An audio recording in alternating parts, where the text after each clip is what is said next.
Hi, I'm John Maxwell.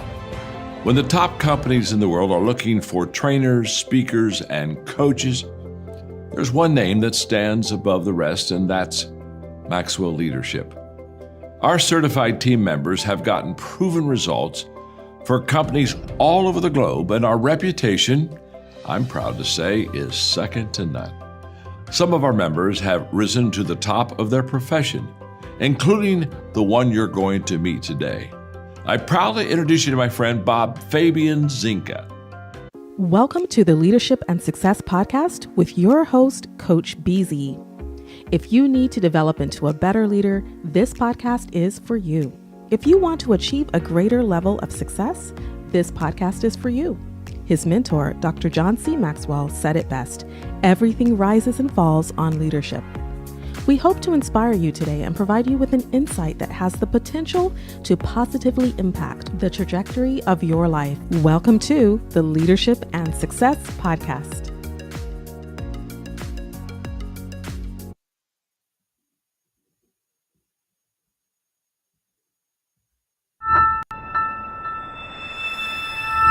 Hi, I'm Shellye Archambeau, a former tech CEO, Fortune 500 board member, and author of Unapologetically Ambitious. Take risks, break barriers, and create success on your own terms.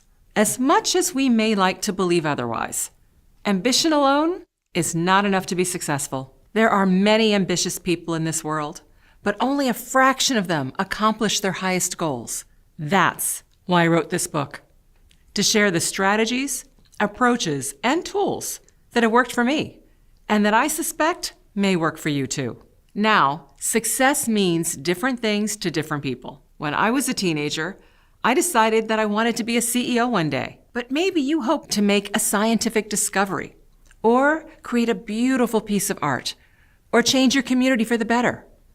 Whatever it is you are striving for, this e-course will cover some of the challenges that you may encounter, plus some useful suggestions that may not be on your radar. From dealing with imposter syndrome, to building your reputation, to finding the right mentors, the road to success can be bumpy and often takes some unexpected turns. But with an intentional, dedicated plan in place, your vision of a fulfilled, successful life can become reality.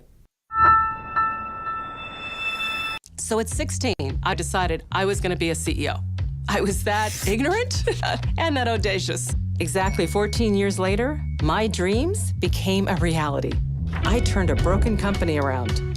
I've sat on Fortune 500 company boards, and I became one of Silicon Valley's first Black female CEOs. I'm Shellye Archambeau. I'm the author of Unapologetically Ambitious. Take risks, break barriers, and create success on your own terms. She might have been the only Black woman CEO in tech, but she's like, look, if I get a chance to be a CEO, I'm going to be a CEO. She knew where she wanted to go and how she was going to get there. None of this just happened for me. I planned a lot. She did what she needed to do. You know, she earned it every step of the way. I'll tell you how I strategized for success, show you the people I met, and the lessons I learned along the way, so that you too can become unapologetically ambitious.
All right, everyone, I am so excited today. This is one of the best days for 2025. And if you are watching right now, please let us know where you are watching from, what city, what state.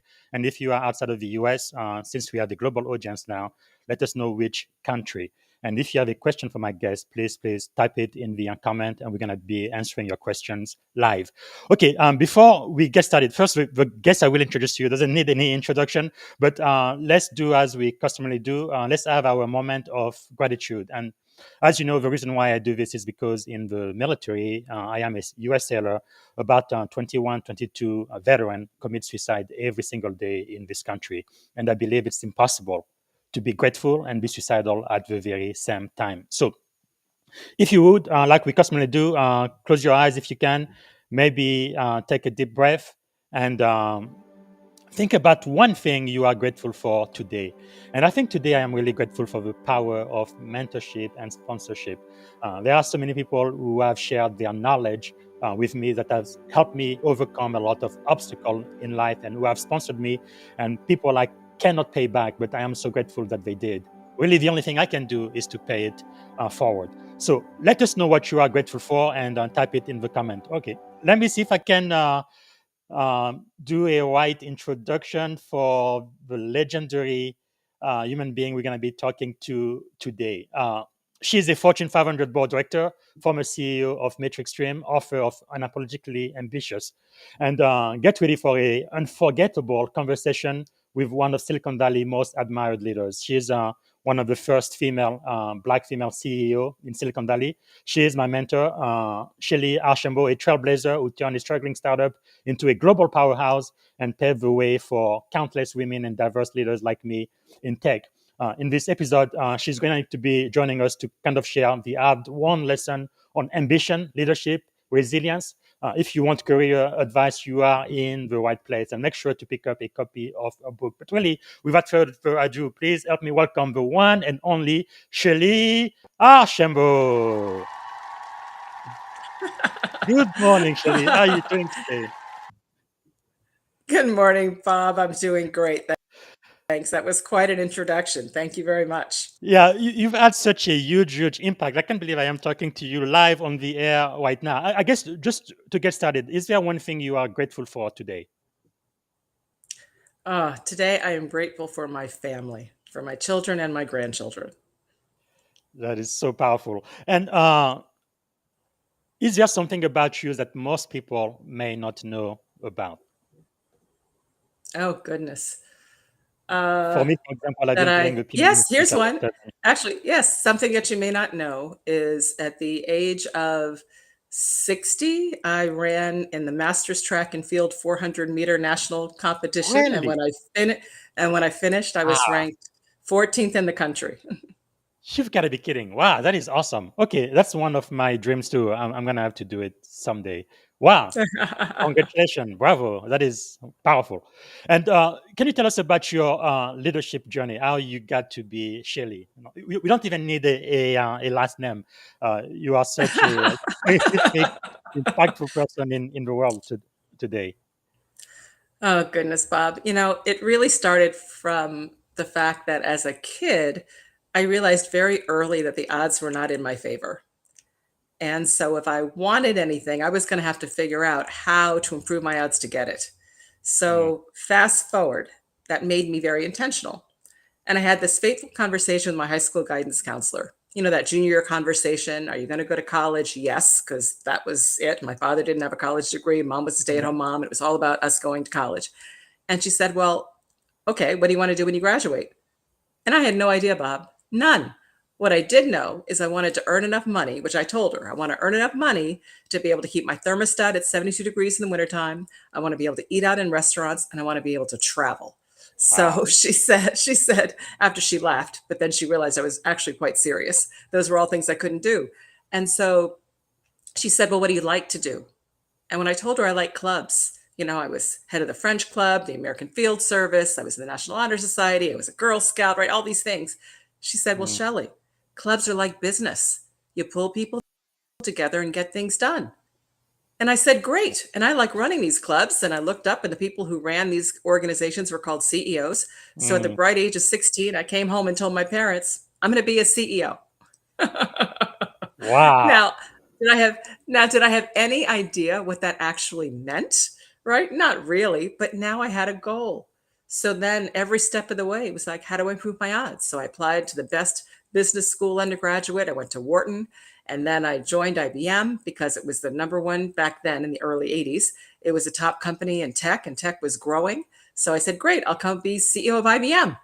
Wow. So I joined IBM, rose through the ranks. I actually got, after 14 years, I was running a multi-billion-dollar division over in Asia Pacific. My boss reported to the CEO of the company. There wasn't anybody higher than me that looked like me. So I'd done well, Hmm. but it wasn't clear I was going to get the opportunity to truly be CEO. Yes. So I made the really hard decision because being a CEO is what I really wanted. And I left IBM and worked my way to Silicon Valley, where after being the chief marketing officer and EVP sales of a couple of public companies, I finally got my opportunity to be CEO of MetricStream, became MetricStream. It was Yes. Applet, and then we renamed it. And I did that by the time I was 40. Wow. That is really, really impressive. And the work you did at Zaplet, which became MetricStream, you took a struggling company and turned it into a global market leader. What mindset helped you lead through uncertainty and pressure? Oh my gosh, it was probably two main things. One, I refused to let them win. And the them was the forces that were trying to keep us from being Mm. successful. So I'm not going to let them win. We need to win. Yeah. And two, I had a whole organization that was counting on me every day, not just for their jobs, but their livelihoods, right? Supporting their families, all of it. So I needed to make sure that we were going to be successful so that they could be successful. So those are the two things. One, I wanted to make sure that we won, right? The forces didn't. And two, I wanted to make sure that the team won and the team was able to be Wow. successful. So those were really my thoughts every day. And also for those who know you, you tend to stand pretty calm under pressure and focused and decisive when the fog of business war sets in. How do you do that? I'll tell you, it was a learned behavior because what I saw was that when I was nervous, worried, whatever it was, then that just rippled through the organization. Because the higher you are in the company, the more closely people watch your behavior to try to get an indication of how things are going.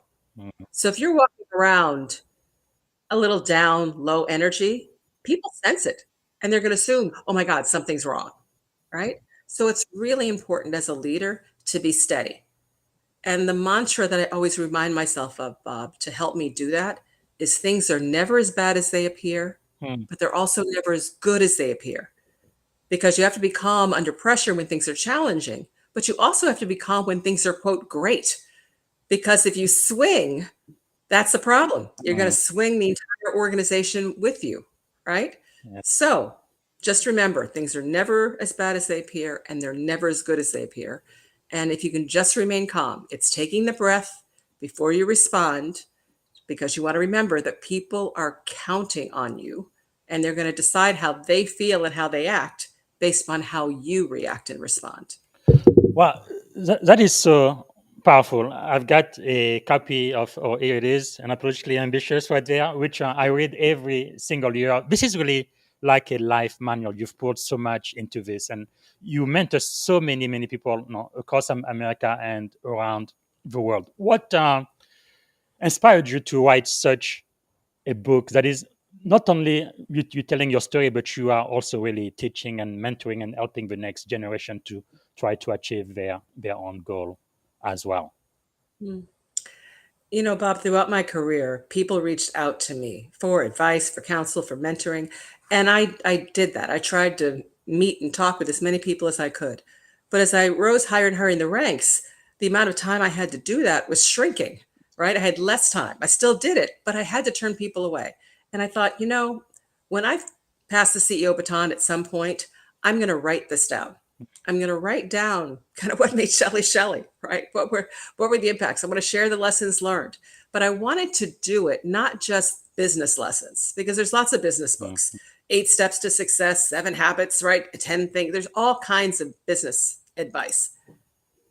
The hard part is not taking the business advice. The hard part is how do you take the business advice in the context of your life? Because you have all these other things pulling on you. So I wanted to talk about how to be successful across your life, not just in business. And that's really what Unapologetically Ambitious is all about. It's about how do you improve your odds every step of the way to get what you want out of life, personally and professionally. That is really powerful because there are many leaders right now, especially in the volatile world we are living in with AI and all of that. They kind of struggle, right, to balance ambition with authenticity. I know one thing you taught me was this myth about life and work balance. You said that doesn't exist. It's really the integration of the two. And I think that is so true. It completely changed my perspective on that. How can we pursue bold goals without losing ourselves in the process? The key is ruthless prioritization. Yes. And when I say ruthless, I mean ruthless. So prioritization for your life is about taking the things that you have to get done, right? That you need to get done that are professional with the things that you have to get done personal. You put the two together and now you prioritize so that you get the most important things across your life done. But Bob, what that means is there going to be items down at the lower level, both work as well as personal, that you're not going to be able to get to. So the key is be intentional, right? Find somebody else to do them or decide that you're just going to live without them being done. But the worst thing that you can do is put everything on your plate, knowing it's not going to fit, and then things fall off.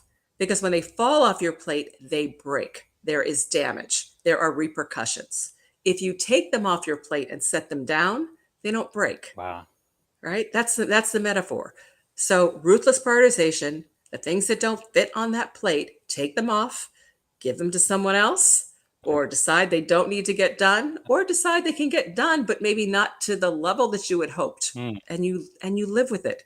The key is if you don't make the conscious decision, then it's constantly eating at you. You're thinking, oh my God, I should have been doing this. I should have been doing this. I should have been doing this, right? And that eating at you just drives up your stress. You have enough stress in your life. Prioritize, take things off the plate, and make a conscious decision that you're just going to live with it. Yes, ruthless prioritization. Yeah, I think that's really a master key to success, being able to only work on your highest task at the moment.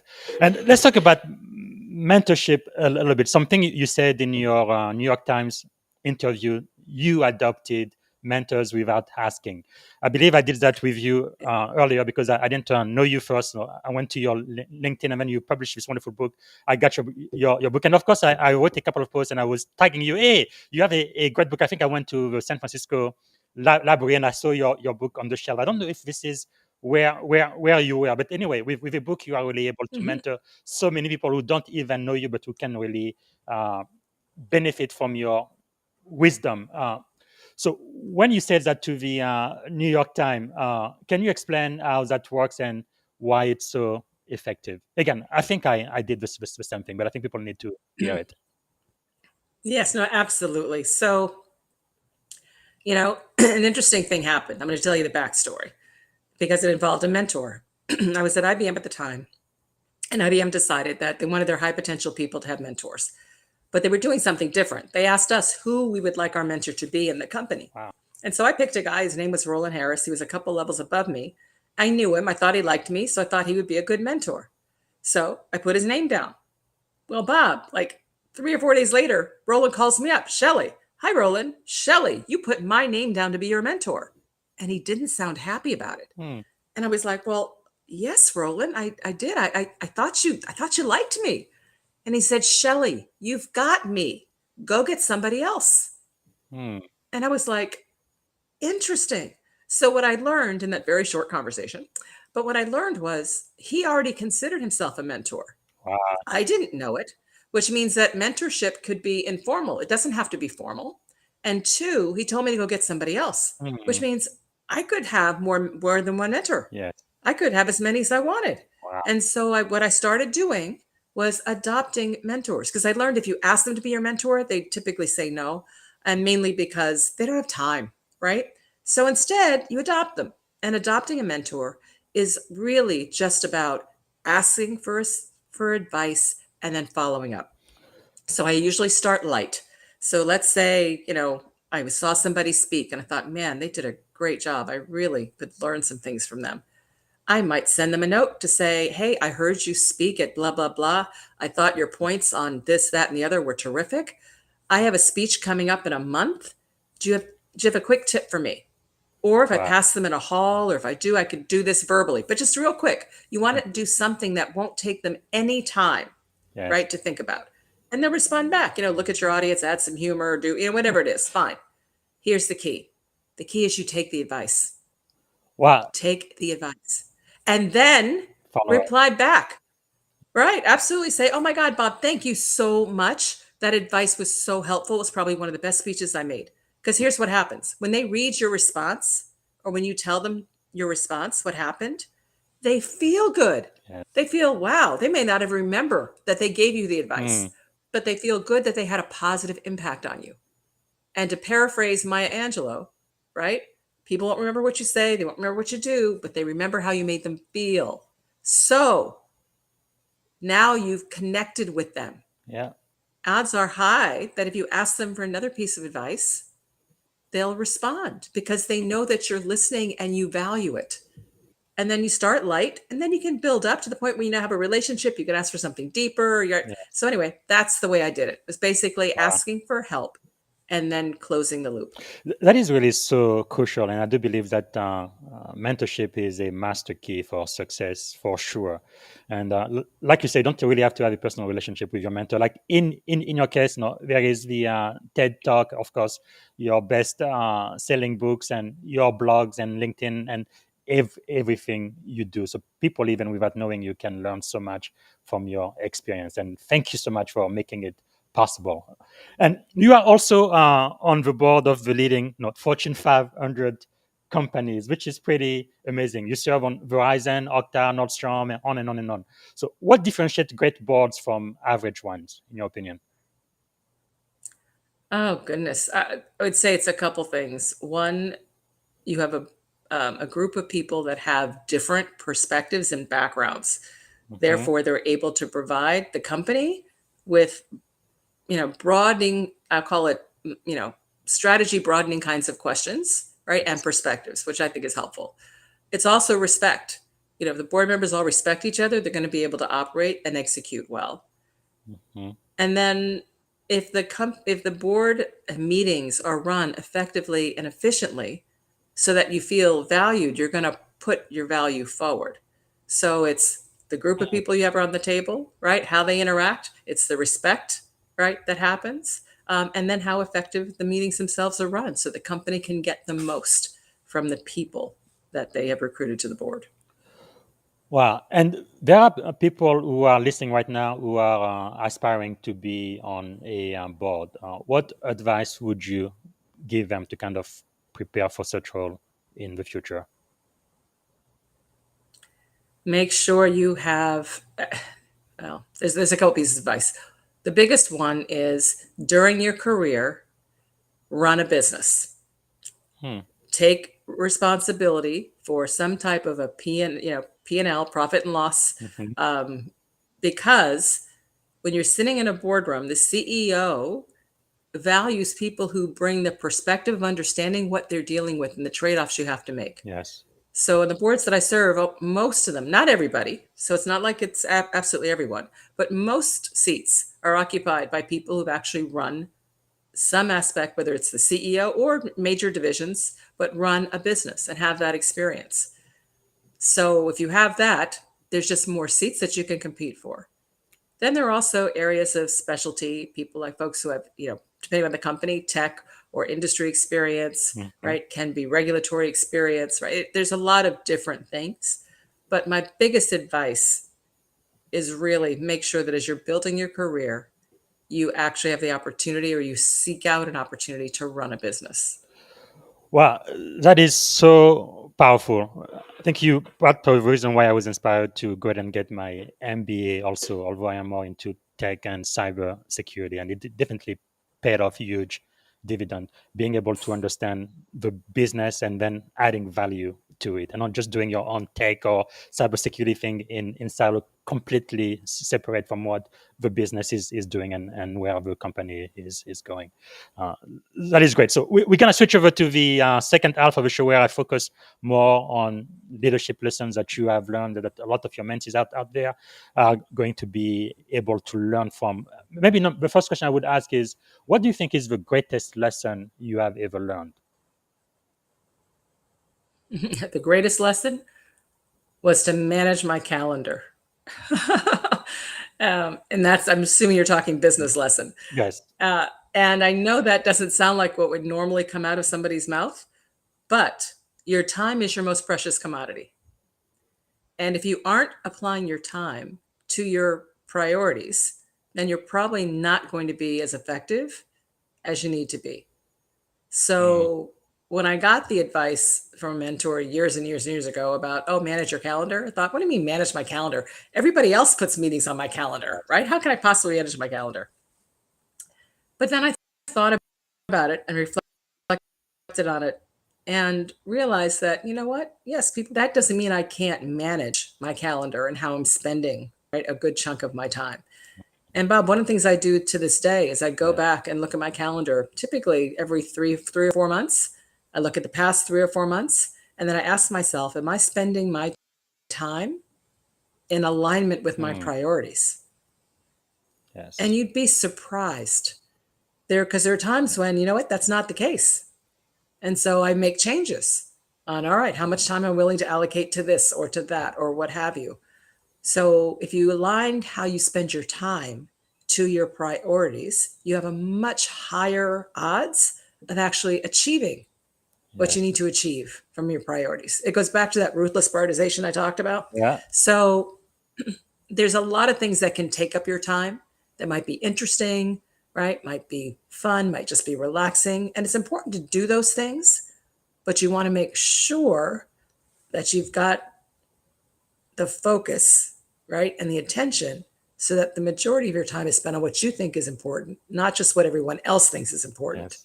Because it's really easy to get caught in that, to actually focus on other people's priorities in pursuit of helping and supporting them and not get yours done. Well, so let me ask you this then. What do you think is the secret of your success? If you had to choose Oh, gosh. one thing. You know what? I think secret. I really believe it just comes down to how intentional I am. I set goals and then I figure out a plan to achieve them.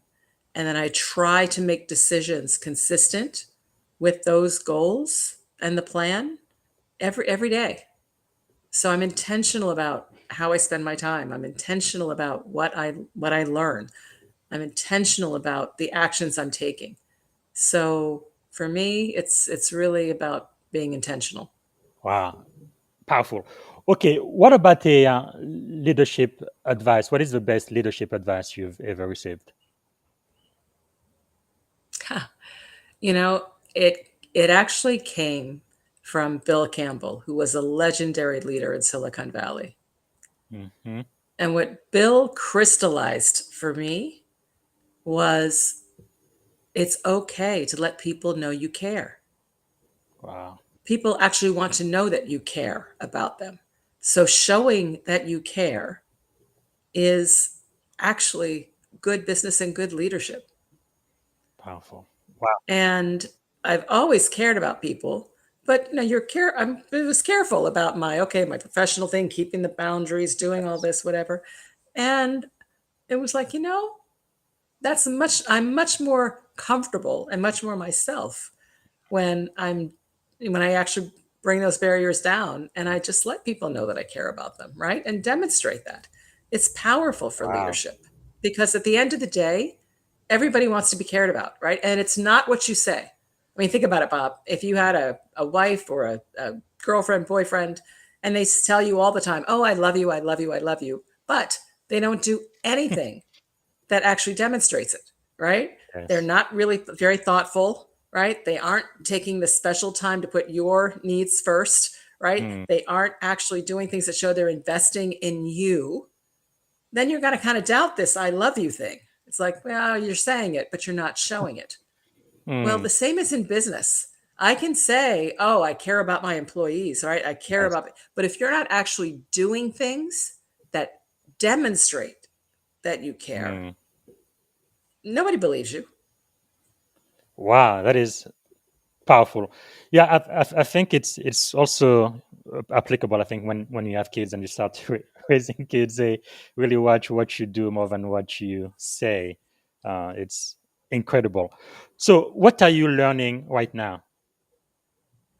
Right now, right now, it's for me, it's all about AI, right? I'm learning in terms of AI prompts, how to be better at it. I'm actually just getting ready to sign up for a course. I'm just trying to find my window in which I can get this thing done. But that's really what I'm doing. Well, let me ask you this: how has failure shaped your life? I know one thing you taught us Yeah. was risk and opportunity, right? Are two sides of the same coin, and I really got a lot from that. But I also have this one of my commanding officer gave it to me. Besides says success, he says failure. I think success and failure are two sides of the same coin as Mm. well. So how has that impacted? Because everybody knows about all of your successes, and they are really great and admirable. But what about failure? Yes, I will tell you, I had an experience early in my career that really shaped how I view failure, and it was thanks to my late husband. I was at IBM and I was responsible for sales. I was only like, I don't know, 4 years in the business and into my career. And had this big opportunity that I closed at Rite Aid drugstores where I sold IBM point of sale equipment for all of their retail outlets and all the back end systems they would need for processing all the telecommunication stuff. I mean, it was huge. It was tens of millions of dollars. It was over several years, and I was a hero because not only was I going to overachieve on my numbers, but my boss was, their boss was, executives flew in from headquarters and Mm. corporate to meet with the customer to say thank you. Right? Wonderful. Now, back then, when you put orders in place, it took literally like a year for things to actually get delivered. It was ridiculous, but that's what it was. So everything's on order. Well, the CEO calls me into his office and says, Shellye, we've changed our minds. We've decided since we were going to spend so much money on point of sale, we'll just invest in a point of sale company. What? Exactly. What? Oh my God. I mean, there was nothing I could do. There's no way to overcome that Mm. that obstacle or that challenge, right? That's not a pricing issue. It's not a this issue because we already gave them what the deal is go to price. They're now going to invest in a company. So they basically, yes, they spend it, but they get it in the returns, right? Oh my God. So now I've got to come back and tell my boss, his boss, their specialists, the whole branch, what happened. All right. I'm feeling awful. I'm having to do Mm. loss reviews. People are calling, what happened? I mean, and people are walking around like somebody died. Oh, Shellye, Wow. I heard, right? Oh my God. I was awful. Mm. Okay. So I come home from work like 3 days after this happened. And my husband says, so how was your day? And I'm like, how do you think my day was? Right? I mean, this whole righty deal, the loss, I'm doing reviews. I got to write a report on such and such. I've got to meet with so and so. I'm like, blah, blah, Mm. blah, blah. Right? And my husband looks at me and he says, Shellye, the mourning period is over. And I'm like, what? He said, you are the same person you were 40 before you got the news about this Mm. deal. He said, forget this deal. Go out and find another one. And I was like, huh. What Wow. I'd learned through that, what I really learned through that, Bob, was, you know, a failure is you only become a failure if you don't learn from failure and move forward. A failure is not a failure, it's just a learning process, right? So Yes. as long as you can learn something from it and move forward, it's just a learning process. So I do believe that in order to achieve success, you will absolutely have some failures. And if you don't, it means you're not pushing yourself hard enough. Hmm. Such a powerful, powerful story. And you mentioned your late husband, Scotty, uh, and you've shown so much grace, strength through both triumph and tragedy. And so the question I want to ask with deep empathy and respect is you lost your husband, I believe it was in 2019. He was your partner and he shared so much of your life journey. Well, I can't pretend to know what it feels like to lose a spouse, and I don't know what I would do if I ever lost my wife, my best friend. But in part, I can relate when I lost my mom during COVID-19 in 2021. But anyway, that experience did change the way I lead, I love, and I serve others. For leaders listening today who are working through grief while carrying heavy responsibilities, whether in the boardroom, the battlefield, or at home, what practices, mindset, sources of faith have helped you find comfort, hope, and strength to keep leading through pain? Uh, whew, Bob, it was I would say it's a few things. One, the community around me. I have an amazing community around me, friends, family, right? Support. And they supported me all through it. Unfortunately, my husband fought a terminal cancer for 10 years, a long, if you will, process. But my friends and family came to our help and support kind of throughout that period. So that's one. It's lean on people. Ask for help. Asking for help is a strength, it is not a weakness. I also sought out counseling so that I could just talk through it and try to process it. And that was definitely helpful. And the other was we had a deal, my late husband and I. When he got diagnosed with the terminal cancer, I made him promise that we were going to live life first and fight cancer second, that our life was not going to become cancer. Cancer was something we were fighting while we were living life. It was a mindset. And Yes. when he was late stage and when we knew it was ending soon, he said to me, "Shellye, I lived life first for all this time." He said, "When I'm gone, you better continue to live life for me." Wow. And what that did when you talk about mindset was, yes, I absolutely experienced deep grief in terms of losing him. But at the same time, I also had a deep sense of support and motivation to keep going, to keep doing, to keep impacting, to keep all of that, because that's what living life was. And I promised him I was going to do that. So even in death, Scotty has been my supporter. Wow. Thank you. Thank you so much. That is really, really powerful for the people who are listening out there. Wow. And I am so grateful that you kept on going. I think this is one of the picture of you and Scotty was such a great, great, great man. And yeah, thank you for all you do, Shellye. Really appreciate that. And who are some of your key mentors or thought leaders? Actually, I guess the better way to ask it, some of the key messages you have received from people who've been able to pour into your life or you were able to learn from. Yeah, we've talked about some of them coming from Roland and then from obviously Bill Campbell. But other advice that I've gotten from mentors that I found it extremely helpful. One early on was my mentor said, "Shellye, trust me, people are not thinking as much about you as you were thinking about you." Yes. And what they were trying to say is basically stop sweating the small stuff, because people, they're focused on them. They're focused on trying to get done what they need to get done. So if you have if you make a bad statement or you have a bad day or something, whatever, I mean, it's not like other people are sitting there thinking, "Oh my God, Shellye had this or Shellye did that," or Shellye, they're not. Yes. So let it go. Right? People are not thinking about you as much as you think they are. So just let it go. And I Mm, thought that was actually super helpful to me because early in my career, I was very self conscious. very self-conscious. I want to be professional. I want to be tight. I want to be this, that, and the other, right?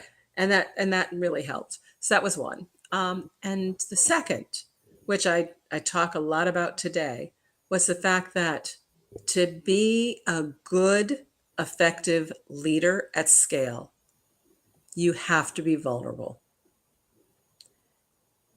Because I wasn't. Early in my career, I had like armor, right, around me to protect me as I was pushing through and getting things done. So learning how to break away and open up that armor was hard, but they were right. Because here's what happens. If people don't feel they actually know you, then they can't trust you. And if they don't trust you, then when push comes to shove, they may not be there for you. So you need to develop trust among your team and your people. But trust is a really hard thing to earn. It's easy to lose, but really hard to earn. But people, if you read up on it, you'll find that if people feel they know you, then it is easier for them to trust you. So you have to let them know you. So you have to be vulnerable. You have to share that, hey, you're not perfect and this happens. And this is, so that's helped me to be, frankly, very open, very transparent. As you know, Bob, I'm an open book. You are. And I guess we really learn a lot from your transparency because to me, you are a living legend. You are and you always will be, but it's true. You are still a human being. But yes, it's really wonderful to see. I think one thing I told you before, right? I am married to an African American, so we have 2 Black daughters. And in the society, it's very, very difficult to find a role model. Anybody who really rises at the level of CEO or above. And sometimes people like you really don't have a choice. You have to be a role model for everybody, whether you like it or not, right? People are going to adopt you as a mentor because you are the one and only. There is nobody else who can represent Well, Bob, us, right? okay, In many that's too ways. much.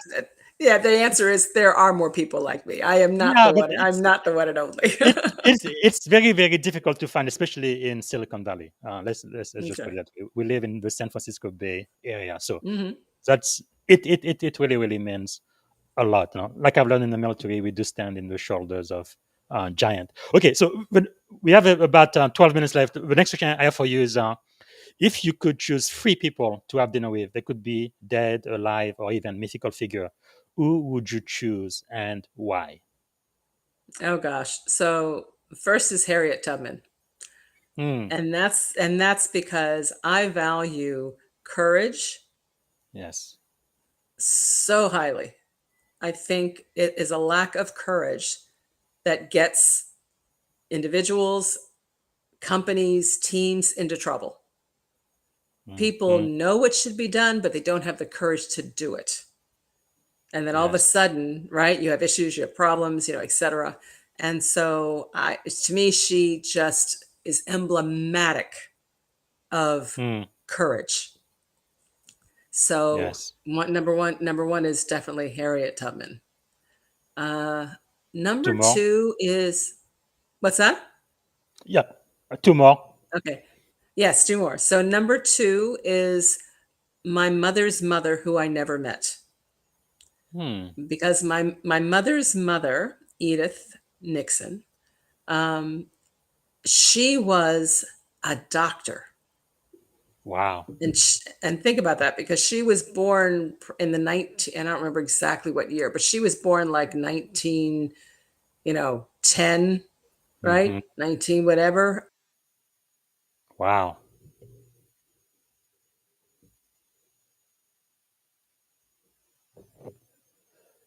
Hey, Shellye, are you still with us?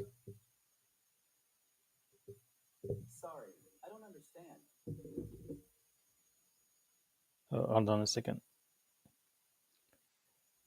Uh, let's see. Backstage. Shellye, sorry, I don't know what happened. You were talking about your great My maternal mother. She grandmother. was born Yeah, my grandmother. 1910. Yep, she was born around 1910. And doctor was not something that women did, and definitely not a Wow. Black woman. So she became a Yes. doctor, and then she couldn't practice because nobody would hire her. So she ended up becoming Wow. a psychiatrist, right? It wasn't her dream. Goodness. She actually wanted to be a surgeon. But to talk to her about how she did that That's amazing. back then and fought through, right? So many things and dealt with, I would have just loved to Wow. have met her. Um, That's incredible. absolutely. And One more. and she came from, I mean, her father. Okay, well, son I'd I guess probably I like can to see have dinner with. where your ambition comes from for sure. Oh, yeah, The ambitious exactly. now I know where that comes from. Yeah, That's amazing. absolutely. And probably the other one I'd like to have dinner with is the Dalai Lama. Yes. I had a chance to meet, blown away. But we have a picture. Was blown away Okay. by the grace and the compassion. I just thought, man, there was so much to Mm. learn here. So those would be my three. Wow. Okay. What are some of the books and podcasts you would recommend to the audience? One of them you've already mentioned several times, Bill Yep, Campbell. exactly. Trillion Dollar Coach, which is about Bill Campbell, one of my longtime mentees. Another one is All You Have to Do Is Ask, Oh, by yes. I by have Wayne one Breaker. right here. That's right. There Yeah. you go. Come on. Here we And go. then the third is the Disconnect Principle, which is really about how to have hard conversations. So Yes. between Trillion Dollar Coach, learning how to lead, all you have to do is ask how to get help to support you, and then how to have tough conversations. That kind of rounds out a lot of the challenges that people have as they're building their career. What about podcast? I like Huberman Lab. I'm really into health. And so I enjoy listening to Huberman Lab. I also like How I Built This, which is a long form podcast on how people built companies. So, what is the song, book, or movie that would be your life's theme or anthem? Oh my gosh. Just Fine. Mary J. Blige, Just Mm, Fine. love that. Uh, Powerful. Okay. What is one action you are thinking about taking that you believe will positively impact your life?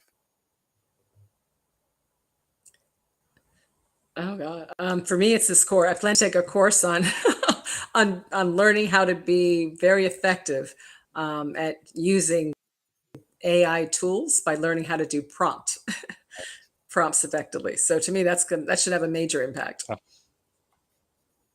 Okay. More serious tone. What is if you had one and only one day to live? What would you have liked your final contribution to be?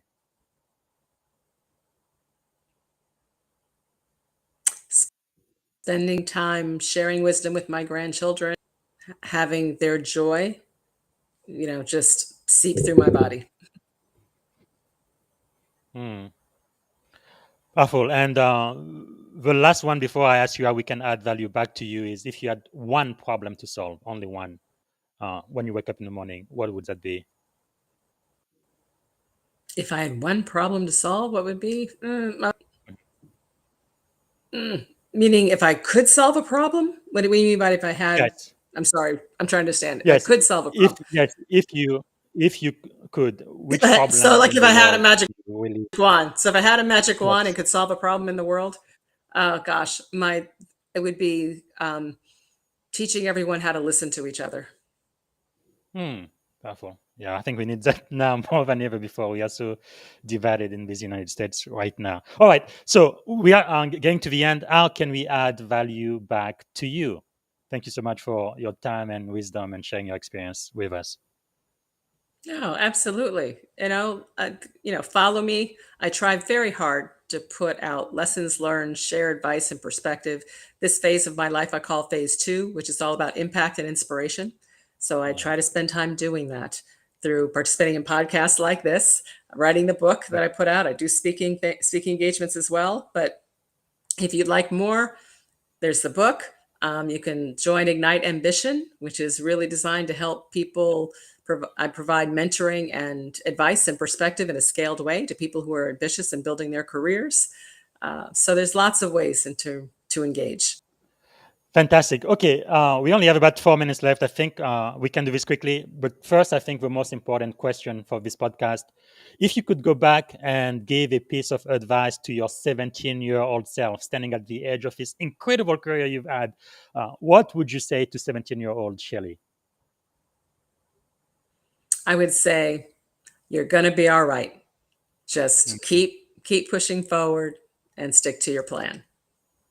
Wow, you are going to be all right. That is powerful. Thank you. And is there a question I should have asked you that I haven't asked yet?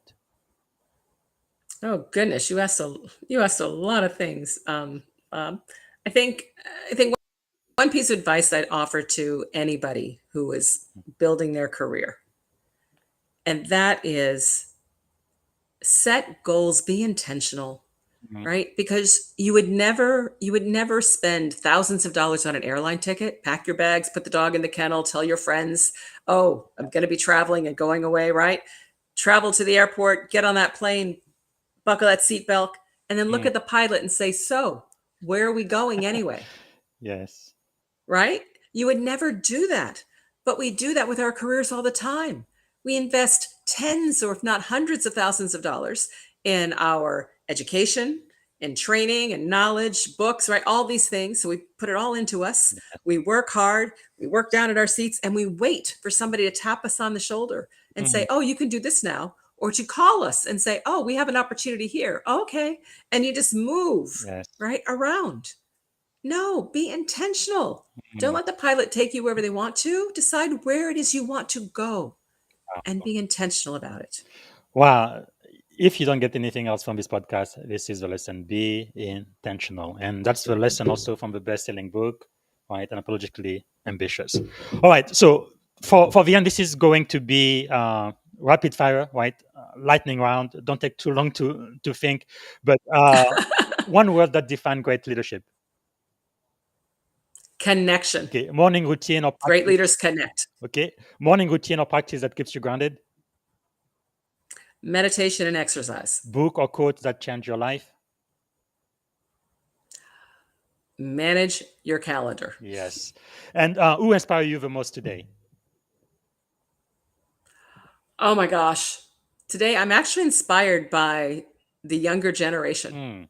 It's not a person, it is a generation. I see a lot of smart, connected people who are curious. And I really believe they're going to help solve the problems that my generation created. Powerful. And the last one is finish the sentence. Leadership is all about inspiration and building followership. Powerful. Okay. And what did you want to be when you were a kid? Actually, I know, and you became it. A CEO. CEO. That's right. And I think I have here it is. When you first became CEO. Come on, computer. Oh, hold on. Yeah, there it is. Powerful. Okay. And what are 3 adjectives describing you as a child? What are 3 adjectives to describe me as a child? Oh my gosh. I was a pleaser. I like pleasing teachers, etc. I was what's the word? I was not confident. I definitely lacked confidence. And I was probably a little shy. All right. And what about as an adult? Oh gosh. As an adult, I think it's many things are opposite. I think I'm seen as being a confident leader. I'm seen as being well organized and a good communicator. That is definitely true. Okay, last one, and this is it. And we are at the top of the hour. One word that represents our shared experience in this podcast together. Oh, rapid. Rapid fire. I think I am really, really, really grateful. I know you are super, super busy. I really love what you do with the mentorship. I mean, lives you have impacted. And we love you so much. And I am so grateful for your presence. And thank you so much for everything you do. Well, thank you for having me, Bob. I appreciate it. Thank you. All right, everybody. This has been just incredible. So you have seen exactly why Shellye is who she is. So I encourage you to purchase the book, again, Unapologetically Ambitious. Follow Shellye on LinkedIn, go to our website, and be part of the next mentoring cohort. You are not going to regret this. All right, we are done for today. Just a reminder, tomorrow I am going to be back, and I think I'm giving a 10-minute recap with the leadership conversation I had with Sharon. Sharon, like that's going to be tomorrow. So until then, have a wonderful day, and thanks again for joining us. Bye-bye. Bye, everybody. This is Coach Busy. Thanks for watching. Until next time, don't forget to like, comment, and share. Thank you for listening to the Leadership and Success Podcast with your host, Coach BZ. If you like what you heard, please subscribe to our channels and come back for more wisdom nuggets on how you may develop into a better leader and achieve greater levels of success. Leadership is the most critical skill. The world will always need leaders to lead others, deploy the next disruptive technology, or execute a business strategy. You may as well decide on counting yourself among the 21st century leaders. See you right here next time on the Leadership and Success Podcast.